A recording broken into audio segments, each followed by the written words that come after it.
Hi, and welcome to Profound Appétit. Every year we like to celebrate with our customers at really taking a trip around the world and exploring a recipe that we can share with them. And this year, we are celebrating Italia. So we've got a couple of really great recipes we're going to take you through today.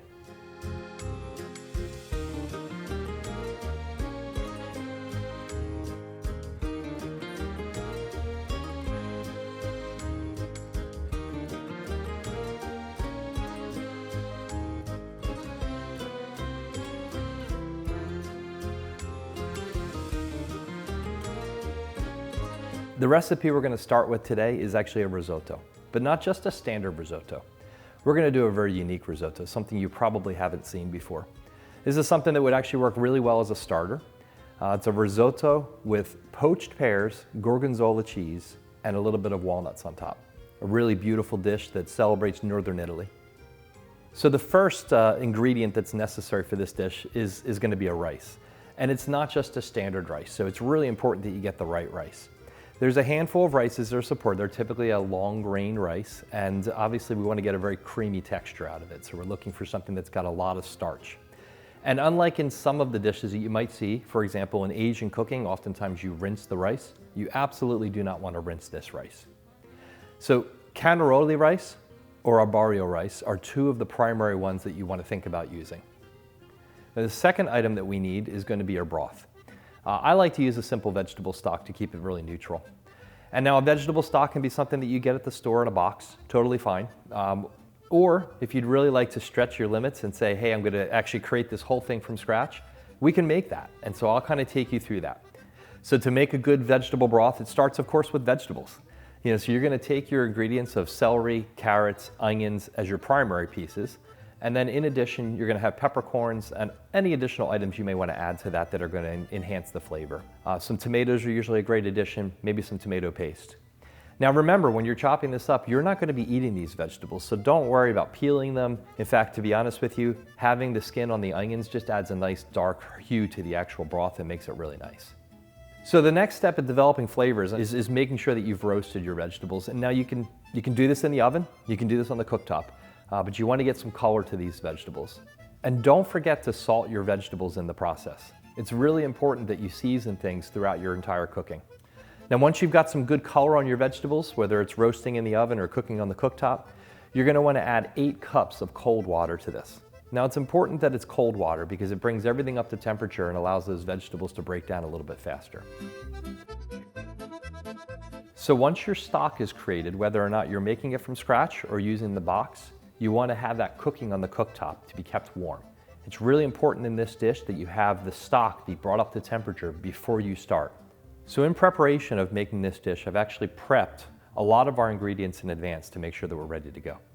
So the first thing that I have actually prepped was our pears. I mean, they're a star of the show, but we really have to prepare them appropriately. So I did a combination of slicing and chopping because I wanted to be able to use the slices for the purpose of decoration, and I want to be able to use the chopped pieces in the actual dish itself. To poach our pears, it's very simple. Once I've gotten them prepped in advance, first thing I did was I made sure I put some lemon juice on them because just like apples and potatoes, things of that sort, which will change colors once oxidized, I added lemon juice to make sure that in the interim time that I'm waiting, that I don't have them change color. To poach my pears, I've done 2 things, brown sugar and then our Moscato. So the same wine that we're actually going to be using for our recipe, I'm going to use some of that in order to be able to poach our actual pears. The poaching process is extremely simple. You just add everything to the pan, you bring it up to a boil, and you let it simmer for a bit. It's very, very simple to do. It will end up reducing a bit, and so you can add some additional Moscato or you can add some water to it to be able to thin it out a little bit more. What you don't want to do is you don't want to burn it. You want to make sure that you don't let the caramelization get too far where it ends up starting to burn and become nutty. Second piece of preparation that I've done is I've taken my walnuts and I've toasted them. I just threw them into a saute pan and I made a really simple toast just to open them up and get everything kind of loosened up in them. Once I finished that, I chopped up some and then I kept a few larger pieces again for the presentation side of it. The next thing I prepped is my shallots. Now, shallots sometimes can be a bit intimidating because they're a really small onion, of course, and they're a little bit tough to deal with. So if you watch my technique with cutting these up and trying to get a nice chop, first thing you're going to do is slice them long ways across the top, and then you're going to turn your knife sideways and slice at least one slice right down the side of it. And then keeping your fingers out of the way, using your knuckles as your guiding line, you're gonna slowly chop through them to create small little dices. Now, if you have some bigger chunks at the end, don't worry about it. You can use the end of your knife and put your hand over top of it and do a chopping form to be able to actually have it chop real fine. And you do this as many times as you need in order to be able to create a nice fine dice. So additionally, I've also prepped my guanciale. And so the guanciale that I have here is a nice big chunk of guanciale. It's very similar to bacon. It is actually a non-smoked version. And we're gonna chop that up into chunks, and we're going to end up frying that so that, again, we can add that to the top. Now, this is an optional item. If you're vegan or you prefer not to have any meat in this dish, it's totally fine. It doesn't need it. But if you would like to have a little bit of a salty bite as well, we just sprinkle a little bit of that on top at the end. So this is what my finished pears look like. Very simple. They're nice and poached. They've changed color a bit, but they've picked up a nice little sweet flavor to them. I also went and reserved the additional poaching liquid. So it's reduced down pretty small, but I'm going to take that and actually put that right on top of the risotto when it's done. Okay, so let's talk about the cheese. Now, gorgonzola, that's what the name is in this dish, okay? And when you go to the supermarket and you buy gorgonzola, there is a lot of options of gorgonzola. What we want to look for is you want to look for gorgonzola dolce, which dolce means sweet. It's usually sweet and creamy. It's a really delicious gorgonzola. And so when you get a chance to peek at it, it is going to end up being extremely creamy and soft. Now you're gonna wanna probably leave this sit out for a couple hours before you start to cook because you want this to be in a really creamy format. The second cheese that I'm doing, which is just gonna be to add a little bit of saltiness, but also again to add on the top of the dish, is a grana padano, which is again a variety that's got a little bit of a saltier bite to it. If you can't find grana padano, you're welcome to use any kind of Parmesan cheese that you can find. It can be even a locatelli if you just want to use that to add a little bit of a salty bite to things. We can really keep a very small amount of that in the dish. So in the recipe, I talk about using pancetta, but you can also use guanciale. I happen to have gotten my hands on guanciale for this, so I'm going to be using guanciale today. So for the guanciale, I chopped it up into cubes, I fried it, and then I set it aside so that we can sprinkle it on top of the dish when it's done. So what I also like to do is I like to keep a stack of spoons next to the dish. This way I can quickly taste it without having to double dip, you know. You're looking to try to make sure you have the right texture and the right bite on the rice, and so it takes kind of exploring a bit. Remember, everybody's rice is going to be a little bit different, everyone's conditions are going to be a little bit different. Because this is something that takes time, you're going to want to taste it throughout the dish. Make sure that it tastes like it's seasoned appropriately. Make sure that it tastes like you've got the right amount of texture and the right amount of consistency. Now, one thing that's really important to remember is this is a process. This is not like a quick microwave dish. This is something that takes a little time, but it will impress your friends, trust me. So what you're looking to do is you're looking to cook this for about 25 minutes. You need to be very patient. You're going to stir it for the 25 minutes as you're adding additional liquid in and you're adding additional stock into it so that it absorbs everything appropriately. Ultimately, what you're looking for is that creamy texture, but you want that rice to have a little bit of a bite. In Italian, it usually is referred to as the word al dente, which usually means toothsome. It's got a little bit of a bite to it. And it's really important that you have that texture. A lot of people in the United States, when we cook our pastas, we tend to cook them too much and they become real mushy. You want to make sure that both your pasta as well as your rice is cooked with a tiny bit of a bite to it.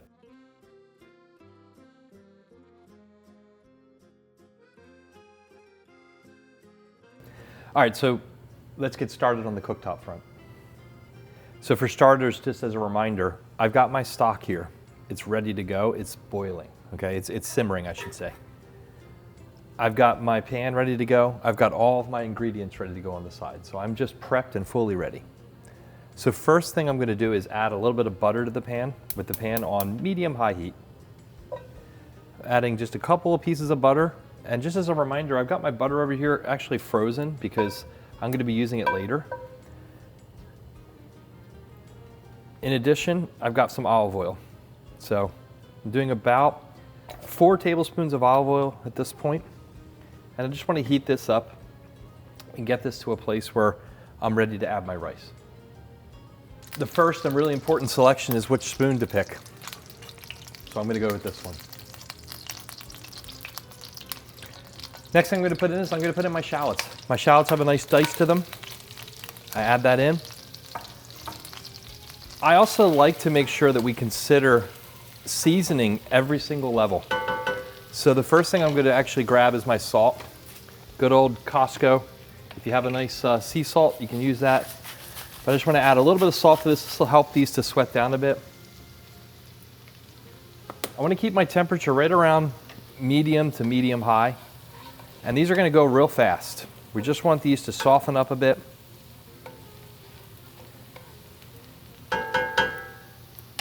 And the next thing I'm going to add is my rice. So I'm going to add this right to it. Now, I've pre-measured the rice kind of out in advance. We're basically talking about a small handful per person. So if we're serving 4 people, I've got 1 handful, 2 handfuls, 3 handfuls, and 4. And that should be enough for 4 people. I'm going to just add just a tiny bit extra because who doesn't want a little extra risotto? I'm going to take that and mix it in with the olive oil and butter. And the goal here is going to be to just get a little bit of translucence, maybe a tiny bit of color to this. And again, I'm sitting on a medium heat because the pan that I'm using is a Le Creuset style pan, which is going to hold a lot more heat. So once I actually get to the temperature, it's going to hold it pretty well here. I'm flattening this out just a bit just to make sure that I keep everything as close to the heat as possible to keep it consistent. You'll see the stuff on the sides starting to get a little color to it. That's okay. We're just going to keep that pushed down as much as possible. Another item to remember is that I prep my spoons here. I told you that I have some spoons for tasting. This step will typically just take a couple minutes at most. And notice I got a little bit of steam coming out over here because my stock is simmering over here on the side. It smells delicious. Okay, so the next step in our process is going to be basically to quickly deglaze this. I've got this up to the right temperature. My rice is basically translucent at this point. There's a few pieces left, which it's going to handle before we're done talking here. And so we're pretty much ready to go. I'm going to bring my temperature up just a little bit. And now I'm going to be adding in my Moscato. So for Moscato, we're looking to deglaze this. It adds a nice little undertone of a sweetness. This is a dessert wine, so it's going to add a little sweetness to it. So I'm going to do about a half, a 3/4 cup to this dish.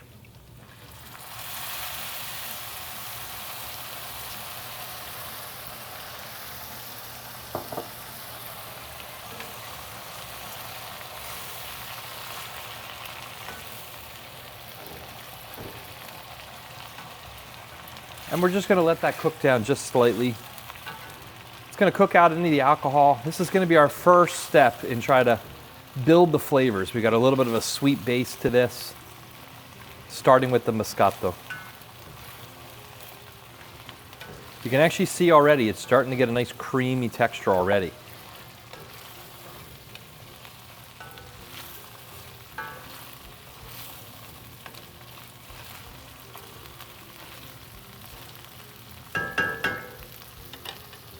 And it's just about time for us to add our first ladle of stock. So I'm going to first open this up. I want to make sure my temperature is low enough on my stock that it's just a simple boil. Nothing too high. We don't want to boil over.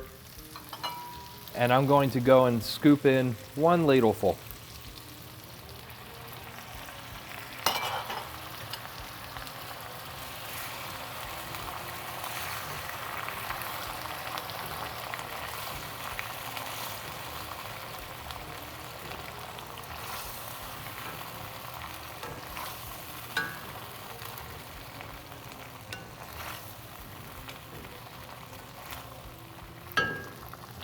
Now this is a process that's going to just be repeated over and over. So you'll get a chance to see our quick footage of this because this is going to take about 20 to 25 minutes of doing somewhere between 3/4 or 1 full ladle. I'm going to add it a little at a time.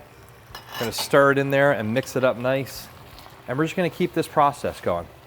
Now you do not want to let it stick to the bottom. You don't want to let it get too dried out. The goal here is going to be to keep it on a nice medium to medium high heat and just keep stirring it nice, which is going to release all the starches and really go for creating that real creamy texture.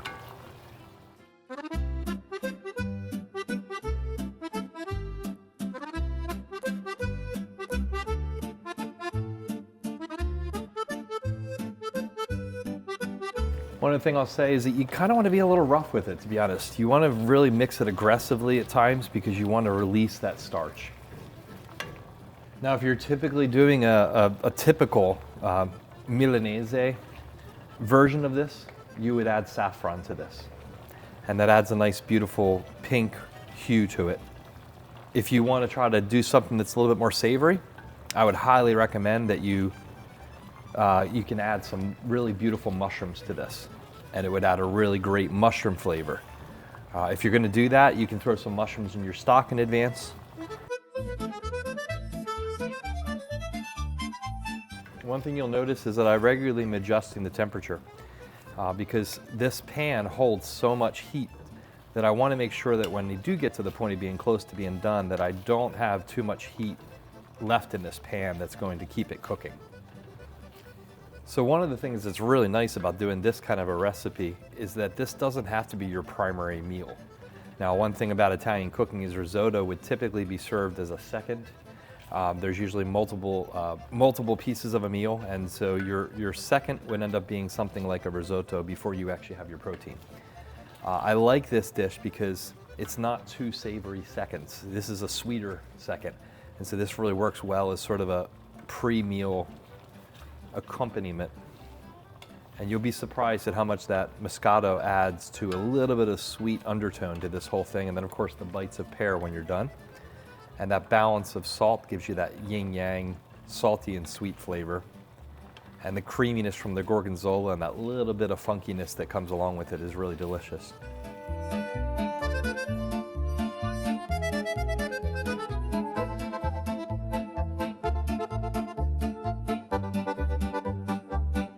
Now at this point you can taste it and see it's going to still have a bit of a bite to it, more of a bite than you probably want, but I would recommend you just grab a small little bite of it.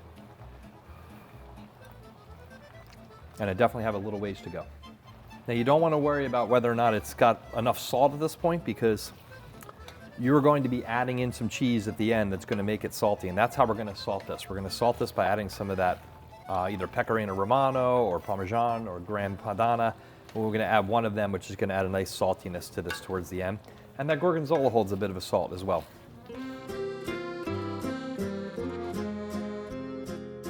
Now, if you started with a cold stock, the problem is every time you put the stock in there, it would have to come up to temperature.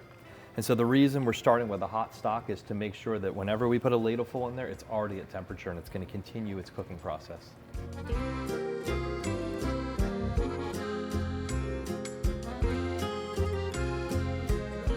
You'll notice that we're starting to get thicker, so our rice is starting to puff up a bit more. We started with a really small little bunches of tiny bits of rice, and now they're really breaking down. That's what we want.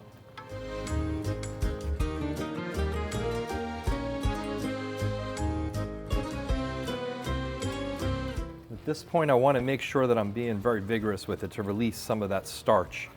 So I'm going to stir it real good. If I had it in a pan that I had a handle on, I would be flipping it to try to get it real creamy and have it breaking down because we want to get some agitation to the actual rice.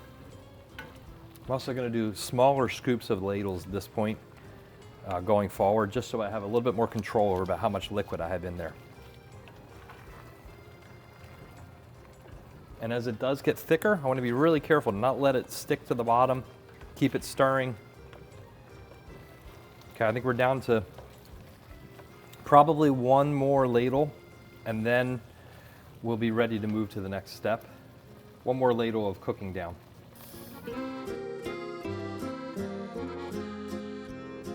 I'm going to start to wean off the temperature a bit because I am going to be taking this off the heat, but I know that this pan particularly holds a lot of heat. So I want to just let it cool itself for a second here.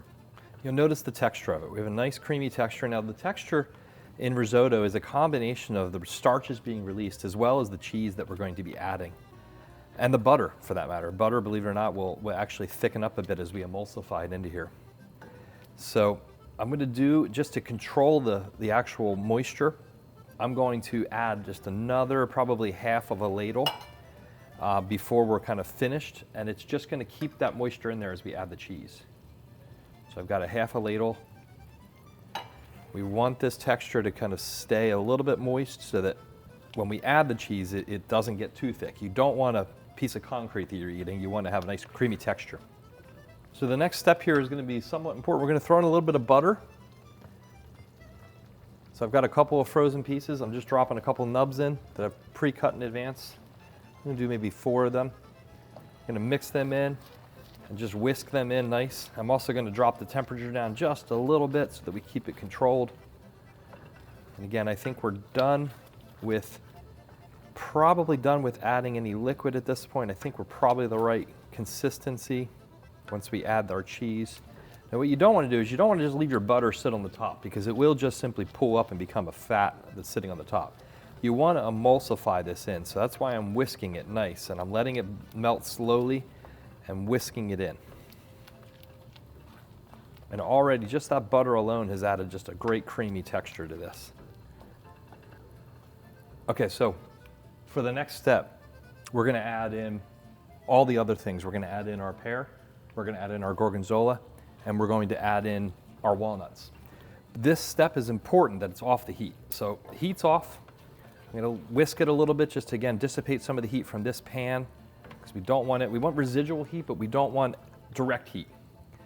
So first thing, I've got my pears, okay? I'm going to add them in, and I'm going to probably do them all. That works. In fact, I'll just use one of my extra spoons here to get the rest of this out.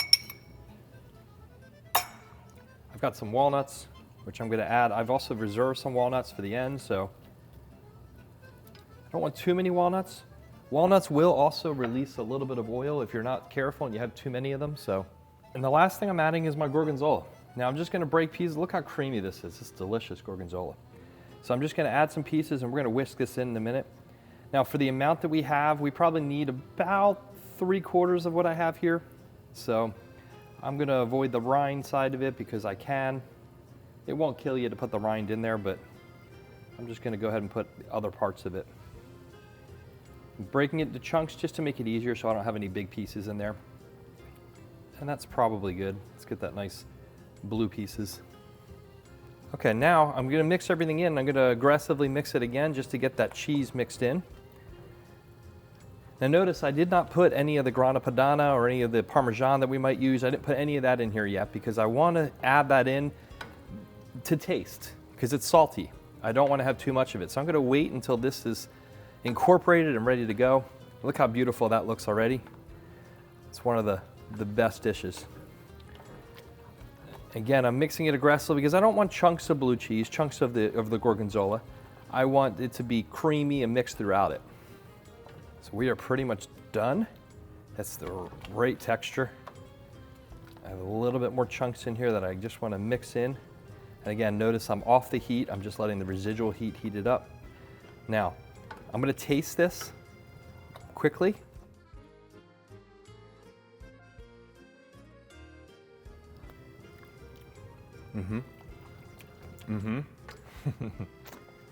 So one more step is that I'm going to add some fresh cheese here for the saltiness. And we'll mix it, taste it again. And then I got one more step that we're going to do here just to make it pull all together. Look how creamy that is. It's delicious. Okay, one more taste to make sure we have the right salt level. That's delish. I'm going to do a tiny bit more of that cheese.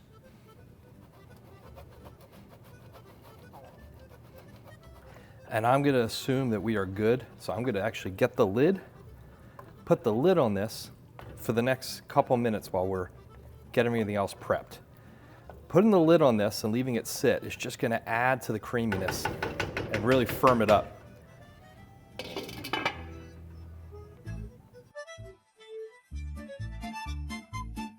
All right, now we're going to actually talk about our 15-minute sauce. This is 15 minutes or less. This, in all honesty, will probably take us about the same amount of time it will take for the pasta to cook in the boiling water.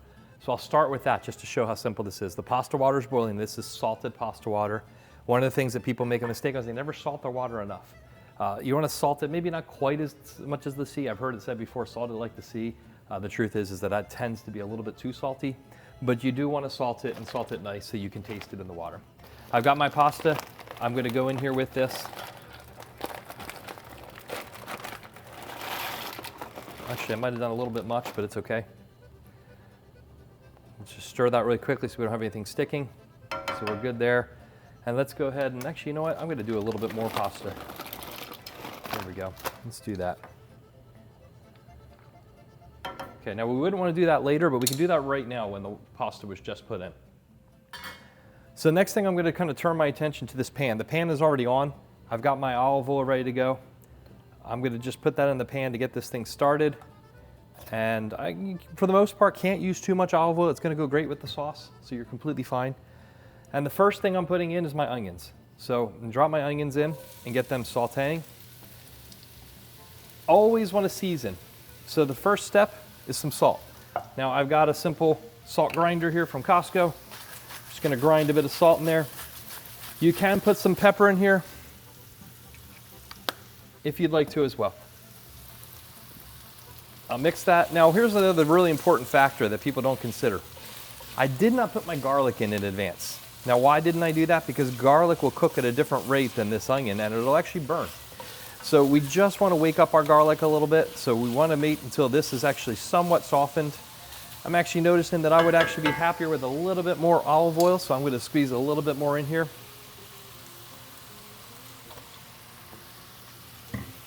My temperature is on medium to medium high. All depends on your stove top, on how hot that actually is. And again, I'm using a style of pan here that does retain a lot more heat. So this is a perfect plan for cooking sauce, but if you'd only have some really basic saucepan or a saute pan, whatever you have will work.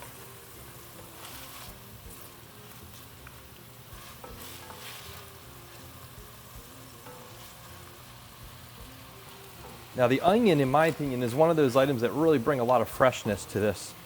There's nothing different than, nothing better than having fresh onion in your sauce. But I don't want raw, I want it cooked. So I'm going to soften this. You'll notice that my onions are getting a little bit translucent. I think it's about this point that I can throw my garlic in, and both of them will marry together nice, and they should be basically cooked to the way that we'd like them at the same time. I chopped up garlic that we had from before and put it in here. I don't want that sitting on the side there because that will burn, so I'm just going to use my spoon to kind of pull that off. And I'm mixing it within and allowing this to marry together real nice.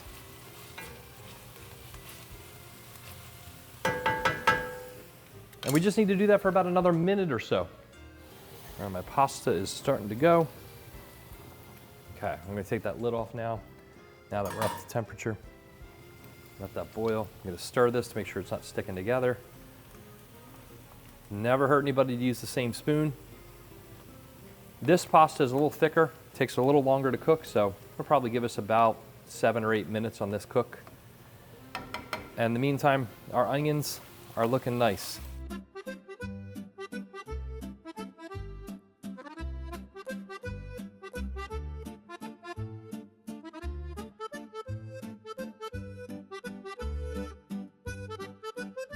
So the next step for me now is going to be to add my tomato paste. Now, you can do tomato paste, you can do red wine, you can do white wine. There's a number of things you can add at this place. I'm going to add tomato paste today. If I had red wine, I would probably put it in as well. If I had leftover white wine, I'll probably put a little of that in here as well because it's not going to hurt it. So I'm squeezing a couple tablespoons in, maybe like 2 tablespoons. And I want to cook that within this. I don't want to just leave it in there raw. I want to mix it in, the onions, kind of get it to cook a little bit. This is also the time when if you really wanted to, you could throw a little teaspoon or so of sugar in here if that was a priority item to you because you really wanted to have a little sweeter flavor or you wanted to try to neutralize the acidity. This is the time to do that.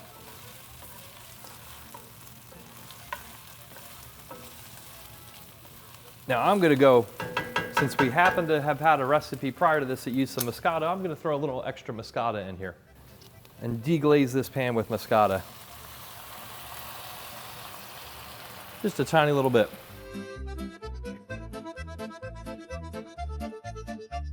So our next step is tomatoes. Now again, I'm using the crushed tomatoes. I have 2 cans of it. Depends on how much pasta you have, on what you're gonna need in there. But 2 should be good for us. We actually could probably get away with 1 today. I might just, I'll do the 2.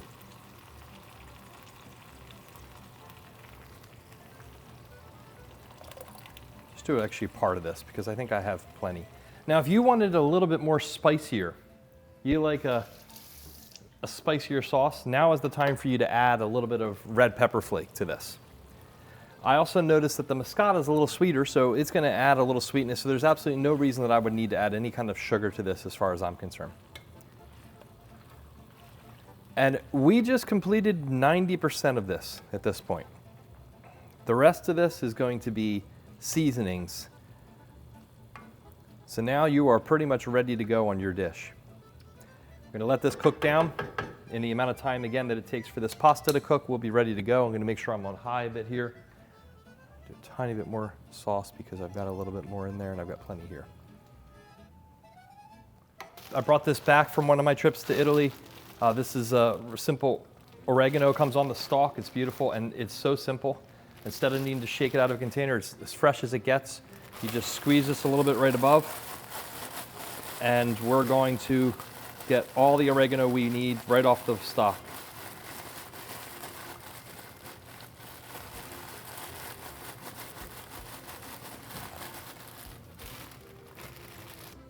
And then lastly, I got a little bit of basil, which we want this basil to be fresh. So I've got some fresh basil. I don't need to chop it. We just need to rip it. Just rip it up into pieces. So I'm gonna start with some of this and just tear it into pieces. I just don't want the stalks in there if I can avoid that, so I'm setting the stalks aside. The basil's got a bit of a sweetness to it as well, so it's gonna add a nice sweetness to this.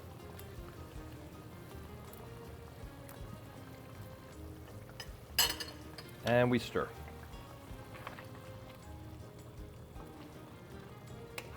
Now our pasta is coming along, so I'm gonna test one of them. I think it's not quite done yet. Don't forget, again, the term that we're looking for here is al dente. We want it to have a little bit of a bite to it. I think tomato sauce is one of those things that I think a lot of people are intimidated by making their own sauce. So they just go to the pre-made stuff in the supermarket. This is reasonably priced, it's fresh, it's simple. If you can make this faster than it takes you to make pasta, then what's the reason that you would ever make a pre-made supermarket sauce? And we're probably 2 or 3 minutes away from this being done, from both of them being done. I'm gonna put the lid on this so we don't splatter too much. And we wait for 2 more minutes.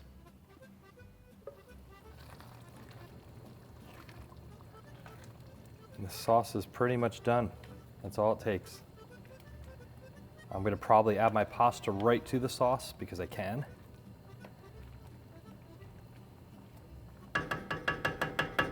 And now is actually where I want to taste the sauce for flavor. Make sure I don't need any additional salt. So mix it up a little bit. I'm going to do a little salt and or a little cheese.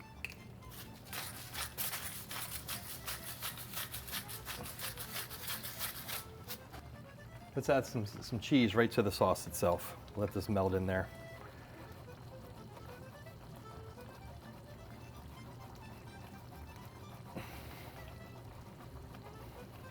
This will add a nice saltiness, a really great flavor, and then we can add additional to the top of it when we're ready.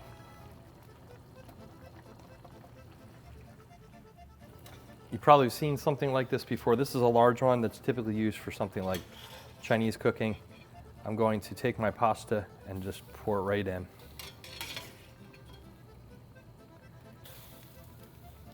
It's okay that there's a little water. We actually want a little water coming over with it. You want that starchy water. I'll leave the rest of that in there for the time being. Shut that off. And I'm going to mix.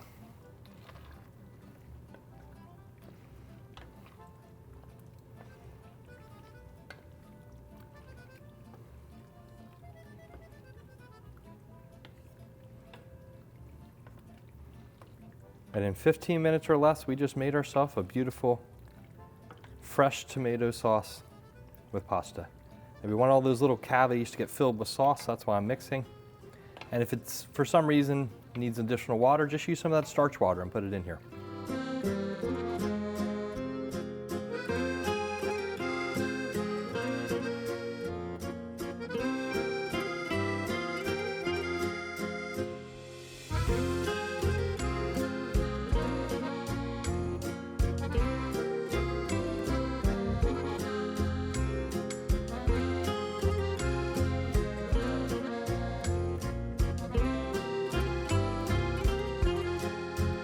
Thank you for joining us here on Profound Appétit. Hopefully you found this enjoyable and helpful. The goal obviously is to make some dishes that are a little bit more complicated feel approachable. And if you're one of our customers, we want to express our gratitude and thank you so much for your involvement in our lives.